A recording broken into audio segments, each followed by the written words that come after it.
Friends कैसे आप सब, उम्मीद है आप सब अच्छे होंगे। और जैसा कि मैं बोल दिया था तो उसमें कुछ बच्चों ने बताया, मतलब भाई लोगों ने बताया कि रीनीट का फिजिक्स का चैप्टर स्टार्ट कर दिया। के बाद हम फिजिक्स में एक चैप्टर स्टार्ट करें जिसका नाम है मैकेनिकल प्रॉपर्टी ऑफ सॉलिड। इसमें पहली बात तो आपको पढ़ना जानना होगा रिजिड बॉडी। रिजिड बॉडी क्या होती है? रिजिड बॉडी देखिए, वैसे एक ऑब्जेक्ट या एक कोई वही बॉडी जिसमें दो ऑब्जेक्ट के बीच में डिस्टेंस फिक्स हो, मतलब वो डिस्टेंस चेंज ना हो कभी, उसको रिजिड बॉडी। वैसे परफेक्टली रिजिड बॉडी इम्पॉसिबल है नेचर में। उसके बाद हम देखते हैं आते हैं इलास्टिक फोर्स। वहाँ पे फिर आगे बात करेंगे इलास्टिक फोर्स क्या होता है। इलास्टिसिटी, इलास्टिक फोर्स नहीं, यहाँ पे होगा इलास्टिसिटी। इलास्टिसिटी क्या होता है? इलास्टिसिटी मतलब क्या होता है कि जब कोई भी चीज़ अपना ओरिजिनल शेप आफ्टर रिगेन कर ले आफ्टर डिफॉर्मिंग फोर्स, मतलब डिफॉर्मिंग फोर्स को रिमूव करने के बाद जब कोई भी बॉडी अपना ओरिजिनल शेप रिकवर कर ले, उसको हम इलास्टिसिटी बोलते हैं। इलास्टिसिटी में फिर हम आ जाते हैं, यहाँ पे कुछ स्ट्रेस होते हैं, स्ट्रेस और स्ट्रेन होता है। कई बार यहाँ पे जो कंप्रेहेंसिव है दो टाइप का होता है, एक एलांगेसिव होता है, एक कंप्रेसिव होता है। इलास्टिसिटी दो टाइप की होती है, एक कंप्रेसिव होती है, कंप्रेसिव, और एक एलांगेसिव होती है। कंप्रेसिव में बात करते हैं, जैसे ये आप मान लीजिए एक पाइप हो गया, रॉड, इसमें अगर इधर से एफ फोर्स लग रहा है, इधर से भी एफ फोर्स लग रहा है, मान लीजिए F1 है F2 है, तो ये हो गया कंप्रेसिव फोर्स। एलांगेटिव में ये सेम ये हो गया, इधर F1 फोर्स से खींच रहे हैं, इधर F2 फोर्स से खींच जा रहा है, तो ये पॉइंट दोनों टाइप से, दोनों तरफ से एलांगेट होगा, तो ये हो गया। इन दोनों का जो जनरल फार्मूला होता है यहाँ पे एलांगेशन कितना हुआ, डेल्टा एल। डेल्टा एल जो एलांगेशन है, डेल्टा एल यहाँ पे होता है F1 plus F2 on A gamma, यहाँ पे हो जाता है एल। यहाँ पे इनिशियल लेंथ, एल क्या है? इनिशियल लेंथ, ये होता है गामा, ये होता है एलांगेशन इन दोनों केस में। अगर मान लीजिए कि अभी एक क्वेश्चन और है, यहाँ पे एक क्वेश्चन आप बताइएगा। यहाँ पे एक दीवार है, यहाँ से ऐसे एक पाइप है, इसको मान लो इसे स्ट्रेच कर दिया F4 से, और एक ये ओपन पाइप है, मतलब दीवार में नहीं सटा हुआ, इधर से स्ट्रेच किया और इधर से सेम स्ट्रेच किया, तो एलांगेशन क्या दोनों में, एलांगेशन कैसा रहेगा? एलांगेशन इन बोथ केस, ये फर्स्ट हो गया, ये सेकंड हो गया। एलोंगेशन दोनों केस में क्या होगा, कौन के यहाँ पे क्या एलोंगेशन सेम होगा? Elongation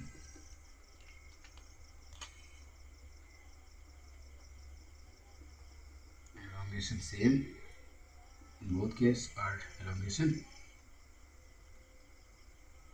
different in both case. तो यहाँ पे हम आपको बता दें, यहाँ पे एलोंगेशन सेम हो, क्यों? क्योंकि यहाँ पे जो दीवार है वो भी पकड़ के रखा, तो वो भी इस तरफ खींच रहा है, तो वही भी सेम सिनेरियो है, बट यहाँ पे केवल है वाल है। तो ये हो गया आपका एलोंगेशन, कंप्रेसिव, कंप्रेसिव। अब हम चलते हैं स्टेयर पे, लॉन्गिट्यूडनल स्ट्रेस, शेयर स्ट्रेस और वॉल्यूमेट्रिक स्ट्रेस। तो यहाँ पे हम लॉन्गिट्यूडनल स्ट्रेस के बारे में बात करेंगे।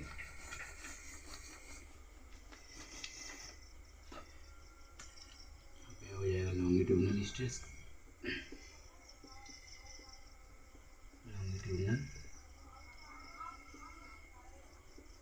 लॉन्गिट्यूडनल स्ट्रेस हो जाएगा। यहाँ पे आपका हो जाएगा शेयर स्ट्रेस, यहाँ पे हो जाएगा वॉल्यूमेट्रिक स्ट्रेस।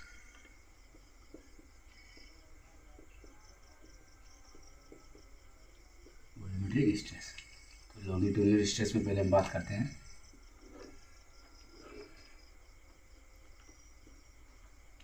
लॉन्गिट्यूडनल स्ट्रेस मान लीजिए एक दीवार से एक पाइप हो गया, इसमें अगर मान लीजिए हम इसके यहाँ पे फोर्स होता है, इसके परपेंडिकुलर लगता है, ये परपेंडिकुलर फोर्स लगता है, तो ये यहाँ पे फाइनली मान लीजिए कि इतना हो गया, स्ट्रेस हो गया, इसका ये मेन पोजीशन, तो ये एलोंगेशन डेल्टा एल हो गया। तो ये हो गया एलोंगेशन। यहाँ पे क्या होता है एलोंगेशन, जो यहाँ पे पहली बार एक स्ट्रेस होता है, तो स्ट्रेस को डिफाइन करते हैं फोर्स बाई एरिया। ये फोर्स एक्सटर्नल हो सकता है जब ये फिक्स्ड होगा, फोर्स एक्सटर्नल जब ये फिक्स्ड होगा। अब शेयर स्ट्रेस के लिए भी सेम फोर्स बाई एरिया, लेकिन यहाँ पे क्या होता है, मान लीजिए ये एक दीवार है, यहाँ पे इसके पैरेलल फोर्स लगता है, तो ये कुछ इस तरीके से हो जाता है यहाँ पे, तो ये जो एंगल बनता है थीटा, इसको बोलते हैं स्ट्रेस। यहाँ पे ये स्ट्रेस होता है फोर्स बटा एरिया, फोर्स बटा एरिया। यहाँ पे ये हो जाता है शेयर स्ट्रेस, इसका हो जाता है फोर्स बटा एरिया। और उसके बाद वॉल्यूमेट्रिक स्ट्रेस में मान लीजिए यहाँ से चारों तरफ से हम मान लीजिए कोई फोर्स लगा रहे हैं, यहाँ पे सभी तरफ से फोर्स लग रहा है, तो ये हो जाएगा यहाँ पे इसका कुछ शेप मान लीजिए इतना हो गया, तो यहाँ पे जो होता है चेंज इन प्रेशर की वजह से जो होता है फोर्स, ये होता है फोर्स बटा एरिया, यहाँ पे प्रेशर चेंज हो जाता है, तो ये होता है वॉल्यूमेट्रिक स्ट्रेस। अब यहाँ पे ये हो गया, तो इसका पहली बार तो इसका जो यूनिट होता है स्ट्रेस का न्यूटन मीटर स्क्वायर होता है, ये स्केलर क्वांटिटी होती है, स्केलर क्वांटिटी होती है, न्यूटन मीटर स्क्वायर होता है। रेट ऑफ फोर्स यहाँ पे सब स्केलर क्वांटिटी दे रहा हूँ। अब यहाँ पे एक हुक्स लगा होता है, ये हो गया। अब स्ट्रेन में क्या होता है, स्ट्रेन जो होता है यहाँ पे कितना बढ़ा बटा इनिशियल लेंथ, इनिशियल, इन सभी में ये होता है स्ट्रेन डेल्टा एल बटा एल इनिशियल, ये स्ट्रेन होता है सभी में। यहाँ पे भी स्ट्रेन होता है डेल्टा एल बटा एल इनिशियल, ये होता है स्ट्रेन। तो यहाँ पे हुक्स लगा लेंगे, हुक्स लगा क्या कहता है, फोर्स बटा area equal to gamma delta L by L. ये फार्मूले पे आपका 70% क्वेश्चन सॉल्व हो जाएगा, इस चैप्टर का 70% क्वेश्चन इसी फार्मूले पे सॉल्व हो जाएगा। ये मेन फार्मूला हर साल इस बार इस फार्मूले पे हर बार मतलब एक क्वेश्चन आ ही जाता है, तो यहाँ से आपका सॉल्व हो जाएगा। स्ट्रेस या डेल्टा एल बाई इनिशियल, यहाँ पे क्या होता है, यहाँ पे जो होता है ये स्ट्रेस होता है फोर्स बटा एरिया, यहाँ पे होता है नीटा डेल्टा एल बाई एल, ये होता है कोफिशिएंट ऑफ रिजिडिटी, तो कोफिशिएंट ऑफ रिजिडिटी, ये होता है कोफिशिएंट ऑफ रिजिडिटी। यहाँ पे ये होता है coefficient of Young modulus, coefficient of Young modulus, ये हो जाता है कोफिशिएंट ऑफ यंग मॉडुलस। यहाँ पे सेमी डिफाइंड होता है फोर्स बटा एरिया, ये होगा स्टेटों के फोर्स बटा, यहाँ पे होता है bulk modulus delta B by B, ये माइनस होता है, bulk modulus delta B by B, ये यहाँ पे माइनस होता है, ये होता है इसका। तो ये केवल सॉलिड के लिए होता है, ये मॉडुलस ओनली फॉर सॉलिड, ये भी कोफिशिएंट ऑफ रिजिडिटी, ये भी ओनली सॉलिड के लिए होता है। बट ये आपका सॉलिड, लिक्विड एंड गैस सभी के लिए होता है। Bulk modulus solid liquid gas के लिए होता है, सबसे ज़्यादा बल्क मॉडुलस होता है सॉलिड का, फिर होता है बल्क मॉडुलस आपका लिक्विड का, देन फिर होता है बल्क मॉडुलस आपका गैस का। बल्क मॉडुलस सॉलिड का, लिक्विड का, फिर गैस का। और इसमें जो होता है बल्क मॉडुलस जो होता है इन्वर्सली प्रोपोर्शनल होता है, बल्क मॉडुलस होता है इन्वर्सली प्रोपोर्शनल होता है यंग मॉडुलस के। बल्क मॉडुलस होगा कोफिशिएंट ऑफ रिजिडिटी के इन्वर्सली प्रोपोर्शनल होता है। और यहाँ पे जो bulk modulus coefficient of rigidity और जो ये यंग मॉडुलस है इन्वर्सली प्रोपोर्शनल टू टेम्परेचर होता है। ये हो गया बल्क मॉडुलस, यंग मॉडुलस, मोटा कॉन्सेप्ट। ये तीन कॉन्सेप्ट है जिसमें सबसे ज़्यादा इंपॉर्टेंट आपका ये है, ये जो है सबसे ज़्यादा इंपॉर्टेंट है, क्योंकि यहाँ पे फोर्स बटा gamma delta L by L होता है, इंपॉर्टेंट है। Coefficient of Young modulus solid के लिए होता है, ये जो है फोर्स बटा एरिया, ये यहाँ पे ये कोफिशिएंट ऑफ रिजिडिटी है, ये भी सॉलिड के लिए होता है। बल्क मॉडुलस जो होता है सॉलिड, लिक्विड, गैस सभी के लिए होता है। बल्क मॉडुलस सबसे ज़्यादा सॉलिड में, फिर लिक्विड में, गैस में। और जो ये गामा यंग मॉडुलस और coefficient of rigidity and bulk modulus, ये इनफाइनाइट होता है, infinite for perfectly elastic body, perfectly elastic body के लिए इनफाइनाइट होता है। ये चीज़ आप नोट करके यहाँ पे लिख दीजिए कि ये परफेक्टली इलास्टिक बॉडी के लिए इनफाइनाइट होता है। परफेक्टली इलास्टिक बॉडी के लिए गामा एन बीटा ये इनफाइनाइट होता है। यहाँ पे आप ये longitudinal stress, shear stress, volumetric stress, main यही है आपका क्वेश्चन, यहाँ से सारे क्वेश्चन सॉल्व हो जाएंगे। मेन इस फार्मूले पे सारा क्वेश्चन सॉल्व हो जाएगा। उसके बाद हम आते हैं केस होता है, मतलब जैसे मास हैंग कर दिए तो उसमें कितना स्ट्रेस आ रहा है, इसके ऊपर हम बात कर लें। वहाँ पे 3 केस बनते हैं। खुद के वेट की वजह से मान लीजिए यहाँ पे कुछ है, ये एक रॉड है यहाँ पे टंगा हुआ है, इसका ये मान लीजिए आइडियल है, आइडियल पुल्ली, यहाँ पे एम मास टंगा हुआ है। और एक ये हो गया केस फर्स्ट, यहाँ पे हो जाएगा केस सेकंड, यहाँ पे हो जाएगा केस थर्ड। ये आइडियल था, ये हो गया, इसका कुछ मास है, मान लीजिए एम मास है, तो इसकी वजह से, और यहाँ पे इसका भी मास है और प्लस इसका भी मास है, इसका भी मास एम है। तो इन तीनों केस में एलोंगेशन क्या हो, तो यहाँ पे डेल्टा जो हुक्स आप लगाएंगे तो यहाँ पे आएगा फोर्स को हम एम जी से रिप्लेस करते हैं, एम जी एल बटा ए गामा। यहाँ पे आएगा ये सेंटर ऑफ मास पे हम मानते हैं, तो यहाँ पे हो जाएगा M G by 2 L A gamma. तो उसके रॉड की वजह से तो हम सेंटर ऑफ मास पे मानेंगे इसका हम पूरा मास। तो यहाँ पे जो आएगा small M plus capital M by 2 G L by A gamma, elongation delta L, इन सभी केसेस। ये 3 केसेस हो गए। यहाँ पे ये होता है M G L by A gamma, M G L by 2 A gamma, M plus M 2 by, जब इसका मास लेंगे रॉड का भी और मास मतलब टंगा हुआ है, यहाँ केवल रॉड का मास है, यहाँ पे आइडियल मास ले रहे हैं रॉड का और मास केवल टंगा हुआ। तो ये 3 केस इसमें बनते हैं। उसके बाद एक ग्राफ होता है जो बहुत इंपॉर्टेंट है, उस पर भी क्वेश्चन पूछ लिया जाता है।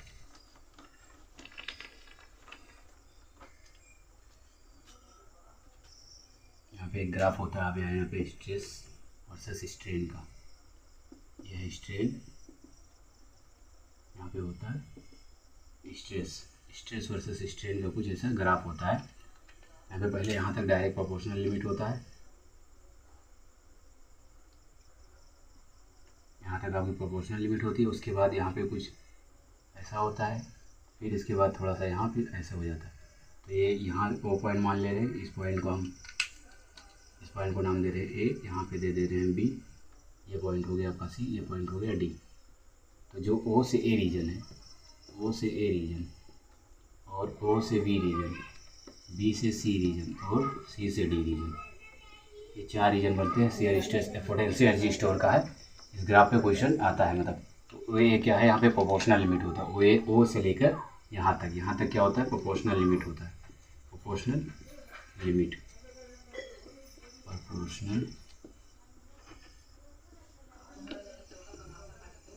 लिमिट होता है और हुक्स लॉ वैलिड होता है। हुक्स लॉ वैलिड होता है और completely regain its shape, completely regain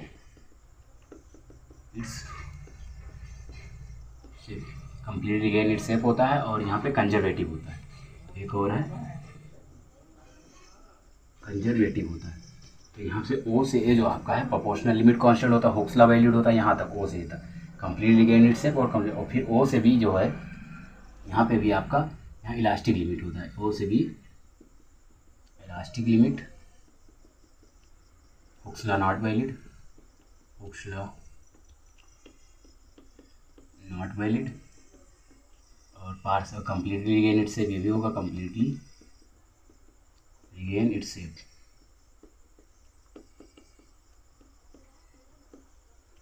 ये BC, यहाँ पे BC से जो है ये क्या होता है, इन इलास्टिक रीजन है, इन इलास्टिक रीजन। तो पार्सली रिगेन इट्स शेप, यहाँ पे क्या होता है, पार्सली रिगेन इट्स शेप। उसके बाद यहाँ पे C से D, ये क्या होता है, प्लास्टिक रीजन होता है, यहाँ पे होता है प्लास्टिक रीजन, C से D प्लास्टिक रीजन होता है। यहाँ पे अगर ये C से D अगर ये लार्ज है तो ये डक्टाइल होगा, अगर C से D अगर ये स्मॉल है तो ये ब्रिटल होगा। C से D अगर लार्ज है तो डक्टाइल होगा, C से D स्मॉल है तो ब्रिटल होगा। ये हो गया, ये पूरा इलास्टिक लिमिट। अब यहाँ पे एक क्वेश्चन और इस टाइप का बनता है, ये स्ट्रेस, यहाँ पे स्ट्रेन, यहाँ पे होता है स्ट्रेस, ये मान लीजिए स्ट्रेन, यहाँ पे स्ट्रेस। अगर कोई शॉक ऑब्जर्वर आप शॉकर ऑकर में देखते हैं गाड़ी में, यहाँ पे जैसे ये ऐसा गया कुछ ग्राफ इसका बना, कुछ यहाँ पे ऐसा बना, तो यहाँ पे ये मान लीजिए ए है, ये बी है, तो यहाँ पे गुड शॉक ऑब्जर्वर कौन है। क्वेश्चन ये है कि वहाँ पे गुड शॉक एब्जॉर्बर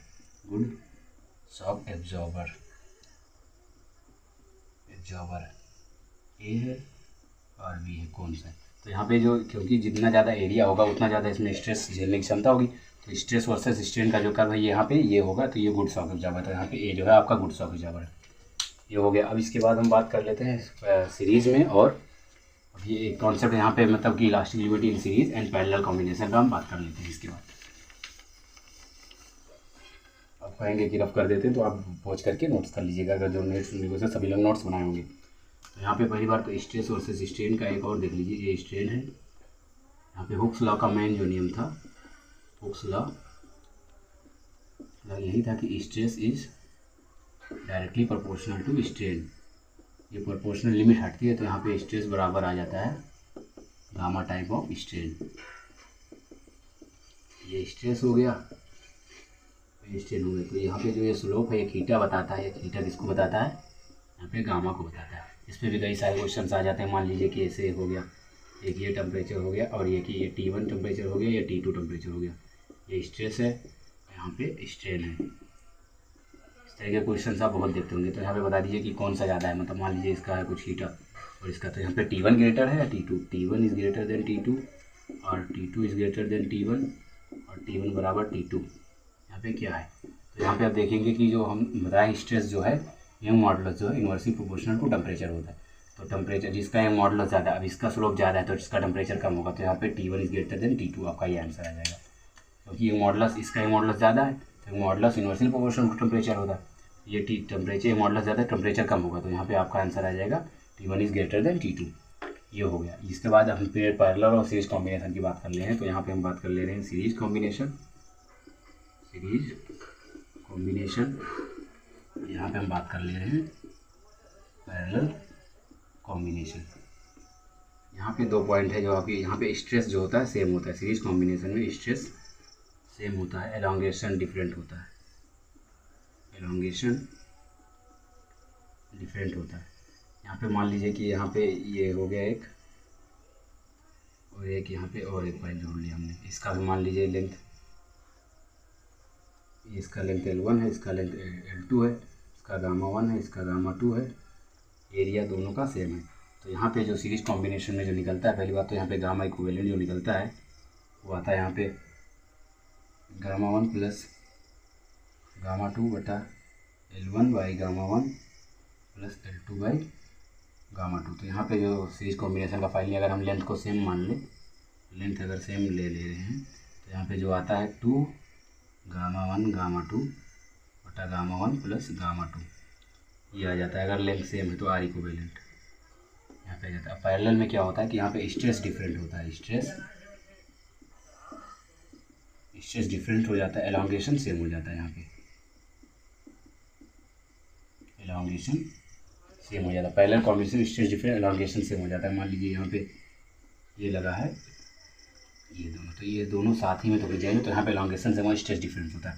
तो यहाँ पे अगर ये इसका एरिया मान ले, तो एरिया अगर इक्वल है तो यहाँ पे जो फार्मूला आता है डायरेक्ट ढाल के लिए, आर इक्विवेलेंट जो आता है गामा 1 प्लस गामा 2 बटा 2। और अगर उस तरह निकालते हैं कि मान लीजिए एरिया कितना A1 gamma 1 plus A2 gamma 2 upon A1 plus A2, क्योंकि आर इक्विवेलेंट निकालना है तो आर इक्विवेलेंट यहाँ से आ जाएगा।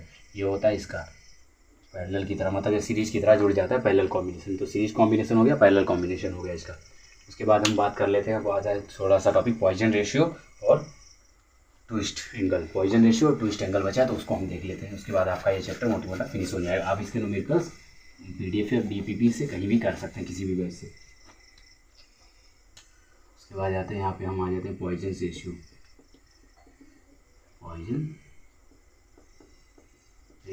यहाँ पे हम देख लेंगे ट्विस्ट एंगल।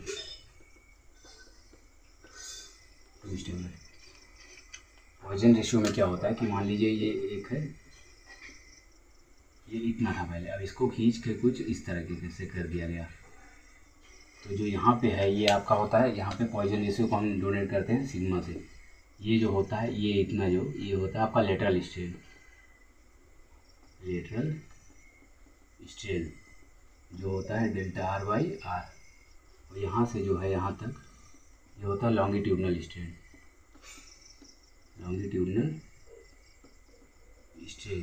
ये होता है आपका डेल्टा L बाई L। तो यहाँ पे जो पॉइजन रेशियो वो डिफाइन होता है, यहाँ पे पॉइजन रेशियो आपका डिफाइन होता है, वो होता है lateral strain upon longitudinal strain, और यहाँ पे भी हुक्स लॉ वैलिड हो जाता है। हुक्स लॉ यहाँ पे भी वैलिड है। तो यहाँ पे जो हुक्स लॉ आता है, तो यहाँ पे आता है फोर्स बटा area is equal to minus of Young modulus बटा सिग्मा इंटू लेटरल स्ट्रेन। यहाँ पे हुक्स लॉ मतलब वैलिड है, तो यहाँ पे हम अप्लाई कर सकते हैं। तो ये हो गया यहाँ पे लेटरल स्ट्रेन का फार्मूला, फोर्स बटा एरिया। यहाँ पे इस हिसाब से आप इसका निकाल सकते हैं। ट्विस्ट एंगल बताने से पहले हम ब्रेकिंग फोर्स बता दे रहे हैं। ब्रेकिंग फोर्स, ये भी एक टॉपिक है जो बच गया था, ब्रेकिंग फोर्स में क्या है कि मतलब जो ब्रेकिंग फोर्स है वो directly proportional to area,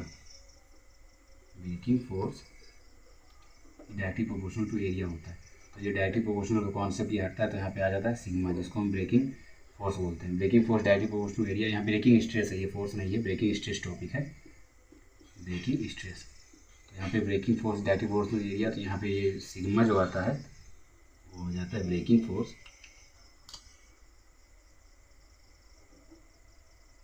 force बटा एरिया, ये जो सिग्मा आता है, सिग्मा को हम ब्रेकिंग स्ट्रेस भी बोलते हैं।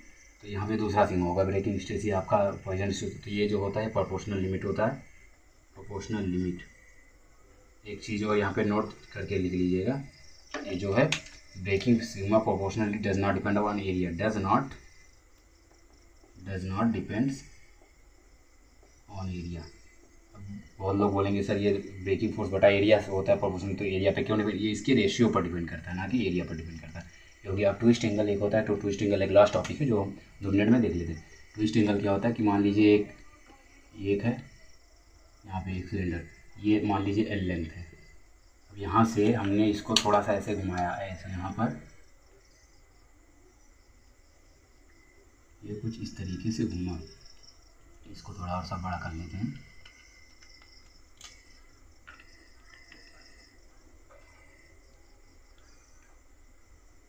और बड़ा कर लेते हैं, तो यहाँ पे जो ये बनता है इसको बोलते हैं थीटा। और यहाँ से हमने इसको घुमाया, अब ये हो गया, तो यहाँ से ये रेडियस है, वो हो गया थीटा, इसको बोल देते हैं अल्फ़ा। ये हो जाएगा आपका अल्फ़ा, इसका रेडियस आर है मान लीजिए। तो ये होता है शियर एंगल, इसको बोलते हैं शियर एंगल, इसको बोलते हैं ट्विस्ट एंगल। इसको क्या बोलते हैं? Twist angle. तो यहाँ पे जो एल थीटा होता है और जो आर अल्फ़ा है, ये दोनों बराबर होते हैं, शियर एंगल ट्विस्ट एंगल बराबर होते हैं। यहाँ पे एक आता है टाउ बराबर सी अल्फ़ा, इसको हम बोलते हैं टॉर्जिनल कांस्टेंट। क्या बोलते हैं? Torsional constant. और यहाँ पे एनर्जी बराबर आ जाता है half C alpha square, half C alpha square. यहाँ पे सी की वैल्यू जो होती है पाई आर एन का पावर 4 12 पाई, ये थोड़ा सा यहाँ पे देख लीजिएगा, पाई आर एन का पावर 4 या पाई एन आर का पावर 4 कुछ होता है, या 12। तो इसके हिसाब से ये हो जाता है। तो यहाँ से पूरी मोटा आपका पूरा